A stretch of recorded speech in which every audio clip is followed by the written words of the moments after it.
there's two quarterbacks whose health we should be monitoring.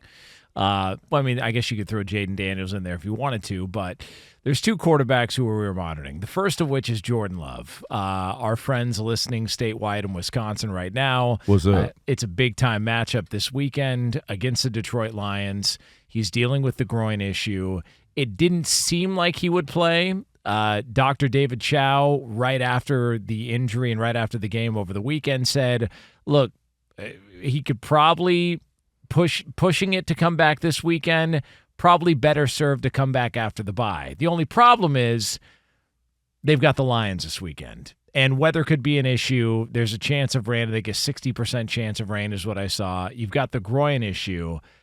To me, if there's a chance at re-aggravating this, I know it's the Lions.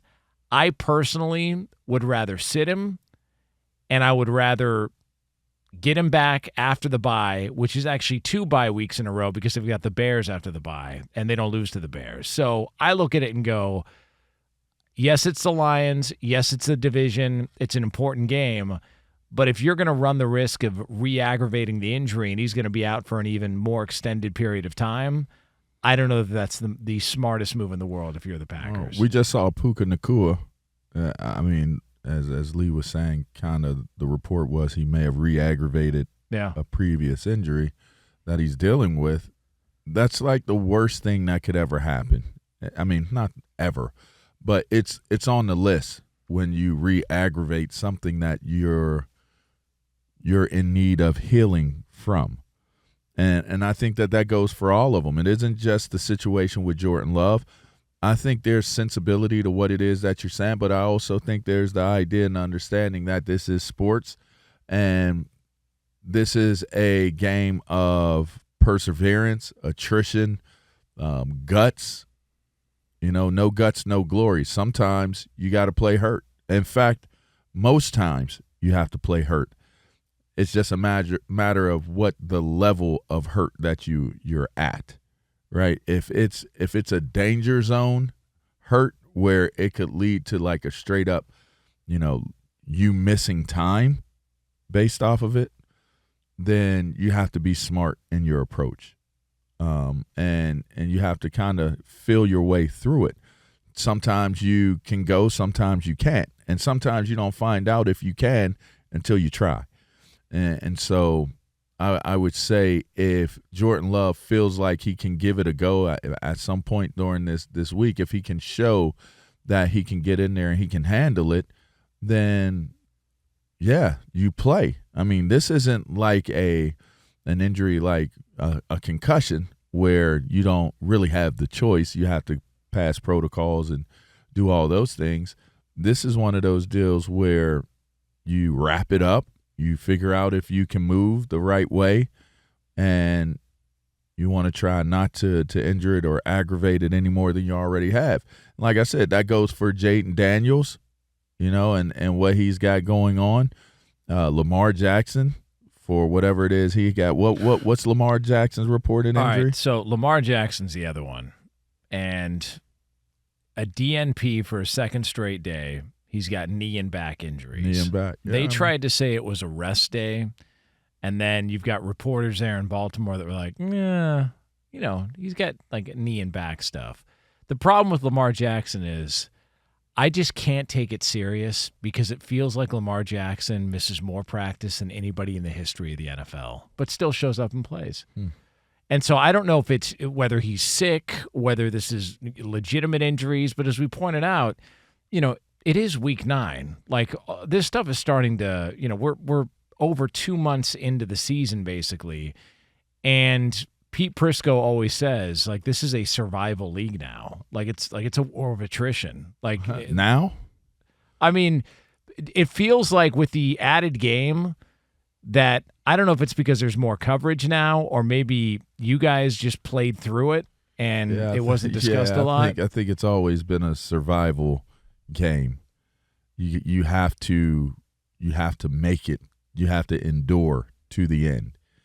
Like that's part of what makes the game of football so special, is that you have so many guys. It's like the game with the most guys, and you have to keep all of those guys going in the right direction at the right moments in time in order to have success. And that includes the unseen, issues that may hit a team, like injuries. And so it's always been a survival league. It's just I believe you make a good point when you say basically that you're going to pay attention a little bit more because of the coverage, the idea of what injuries are and mental and emotional health is at an all-time high. There's just a larger level of sensitivities that surround the game of football, but make no mistake about it, it's always been a survival league. Those who are able to maintain that constant, growth and improvement through the injuries, through the changing of the seasons, if you're in one of those places, because that plays a part.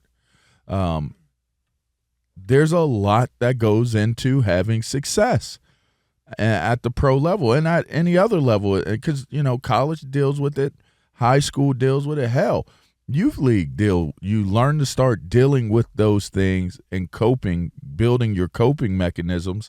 You start to do that at an early age, whether you're aware of it or not. So I just look at where these guys are right now in the week that they're in. And some of these teams, Baltimore just had a tough loss, but they're in a great position to be able to do what they want to do with this season. The Washington Commanders are in the same type of position to do what it is that they want to do. Both teams are in position to win the division. All three teams are in position to win the division. And you just mentioned, Green Bay is going to go up against Detroit. It's an important game. So if you can play through a growing injury, you play through the growing injury. I don't think that turns into now this whole idea of bubble wrapping your players or, oh, my gosh, he could get hurt again, this, that, and other. If the kid can play, he can play. He may not be at 100%. He may look hobbled. If you got to put Malik Willis in, then you put Malik Willis in. He seemed to show some good signs of being able to carry the load for them until Jordan Love is able to get back. But for what it's worth, this is a very, very big game for their season.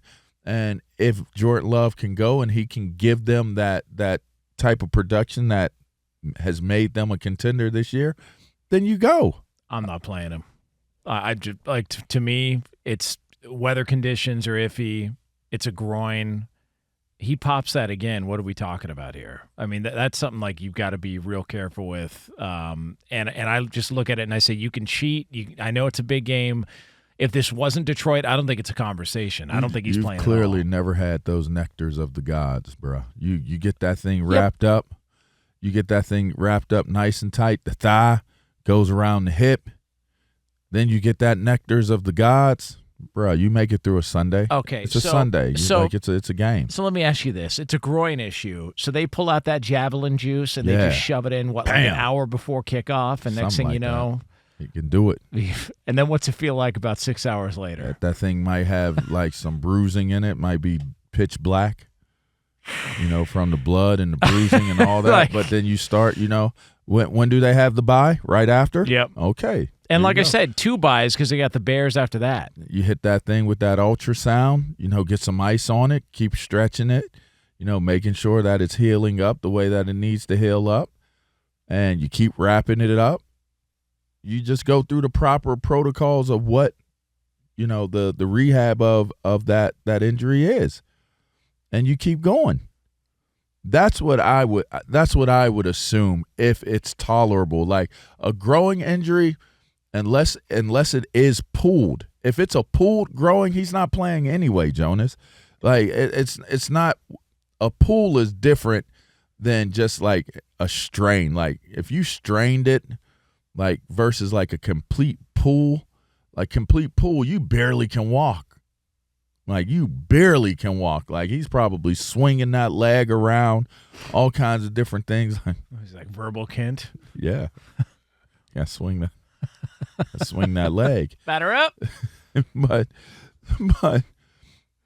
if it's not pulled and you can, wrap it up and continue on, again, Brady had that conversation about mental toughness earlier in the week.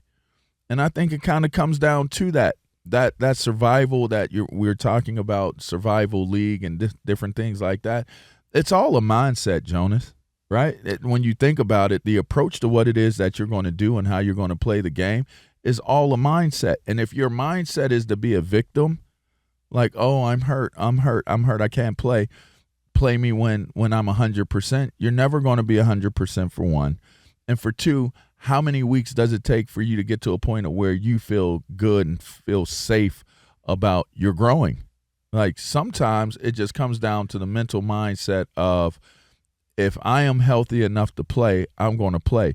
My 70, 65, 80% is better for our team than 100% or 90% of another guy. And I think that it just ultimately comes down to what your mindset is. And if your mindset is geared towards, I'm going to get it done no matter what. There used to be a mentality, carry me off on my shield.